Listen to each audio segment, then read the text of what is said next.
Coming up on Eyewitness News at 12, a shooting at neighborhood in Sanford. Find out who was involved and what could have happened. Then, an accident that shuts down I-4 leaves 8 people injured and a dog that didn't make it. Meanwhile, pop star Whitney Houston's passing leaves her fans and family devastated. Good afternoon, I'm Todd Wilson. A shooting was reported around 7:15 p.m. in Sanford, about 30 miles from Orlando. Here's what we know about it. One person was shot dead. Police said the man who shot a 17-year-old boy to death Sunday in a gated community was a member of Neighborhood Watch. T. Anderson with the full story.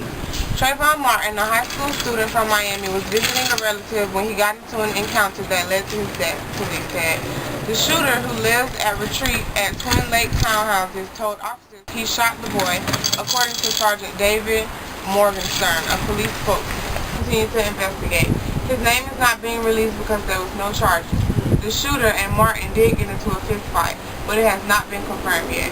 On the other hand, 8 people were taken to area hospitals and the dog was killed in a rollover crash that damaged Interstate 4 in Seminole County this morning, the Florida Harbor Patrol said. According to the trooper, 39-year-old Wilmer Santiago of Kissimmee was traveling faster than the other westbound traffic around 8 a.m. when he lost control of his Ford SUV.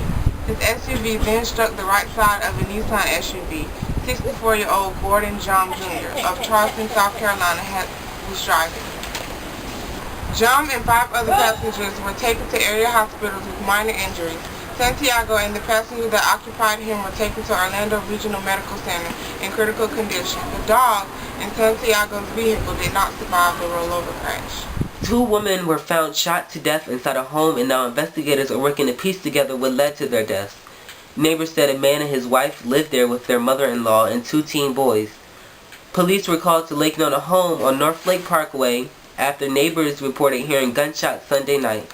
When the police arrived, an officer confronted Elmer Banner, 43, exiting the home with a gun. He was then shot twice for not obeying the commands that were given to him. Once the investigators went inside the home, they found Deborah Banner, 46, and Carl Manick, 70, shot to death, part of what investigators are calling domestic dispute. 2 teens were also found in the home that may know part of what happened. Investigators are currently talking to them. The Florida Department of Law Enforcement is working to determine if it is a justified shooting. Meanwhile, a woman who told Orange County deputies she is a crack addict was arrested last week on child neglect and other charges, records released Monday show. Investigators were called to the home off Dean Road, south of Lake Underhill Road, Friday after a delivery driver saw a dog in a room full of feces. A sheriff's report states. The 3-bedroom house had no clean dishes or clothes. The little food that was there was mostly spoiled, according to the report. There is at least a month's worth of urine and feces throughout the single-family home, a county animal control told the sheriff's office. Deputies arrested Heather Klein, 33, on charges of child neglect, battery on law enforcement officer, and resisting arrest. Klein's son, 4, is staying with his grandparents. It is unclear what happened to the dog.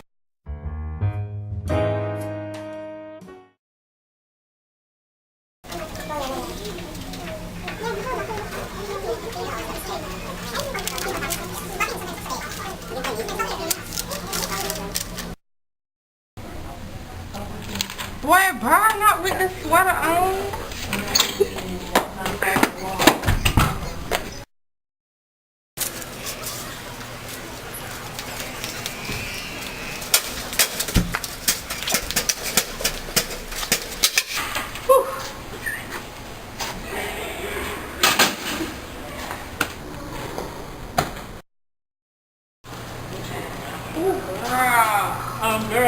Girl, over here.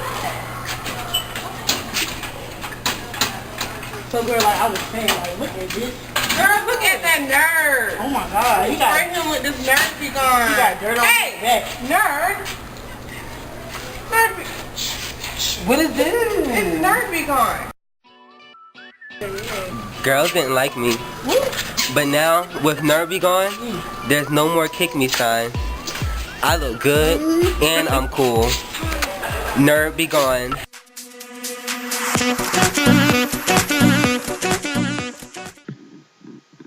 Here's a view of downtown Orlando.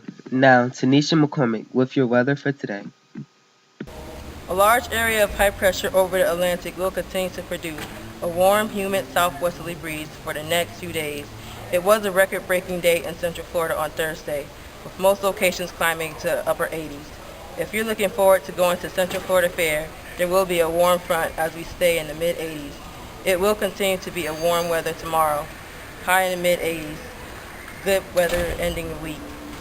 As we look towards the weekend, we should be seeing a cold front coming in on Sunday. After midnight, we will start to see fog. As you head to work or school, be careful out there. The next 7 days, Friday, it will be warm. Saturday will be the same. Then Sunday, it will be expected to be as cold, so dress like it's winter. Then, as the next week comes, there will be a higher temperature. So basically on Friday and Saturday, it will feel like it's summer. Then as Sunday comes, it will feel like it's winter. Also, there will also be a stew of thunderstorms. And if you're planning on going out of town, then you are definitely going to encounter these storms. But if you're staying in Orlando, you will be in the upper 80s, but seeing these storms the following day. I'm Tanisha McCormick, and that's your weather for today. Now to Brianna with the entertainment news. Sorry, she couldn't make it today, so I'll be filling her place. American Idol reigning champion Scott McCreery recently performed at SeaWorld's Orlando Bands Brew and Barbecue, where he met an anteater who tried to convince him that eating ants with barbecue prior to the concert was a great energy booster. No word from McCreery if he took the anteater's advice. Meanwhile, at Disney World, before hitting the hardwood for the NBA All-Star Game at the Amway Center Sunday, Los Angeles Clippers guard Chris Paul was spotted having fun at Walt Disney World's Magic Kingdom Park. The top NBA star posed with his young son Chris and the three Cabarellas. Paul is on the Western Conference with his teammate Blake Griffin. And if you're planning on going to Disney World for the first time ever, the Magic Kingdom is staying open for 24 hours straight, from 6 a.m. Wednesday, February 29th to 6 a.m. Thursday, March 1st. Guests who manage to stay up all night long will be treated to extra entertainment, including a Dance the Night Away party at Cinderella Castle. One more Disney Day isn't just happening in Florida. They're also celebrating on the other side of the country at Disneyland, where the park opened 3 hours later at 6 a.m. Pacific Time. National Enquirer publisher called Whitney Houston's casting photo beautiful. National Enquirer will never be mistaken for Reader's Digest, but this week they took the extraordinary step out of running a photo of what they say Whitney Houston in her open casket prior to her funeral on Saturday. Not that it's all shocking when you think about it, as the shot is reminiscent of the Enquirer front page featuring Elvis Presley's open casket photo after the King died in 1977.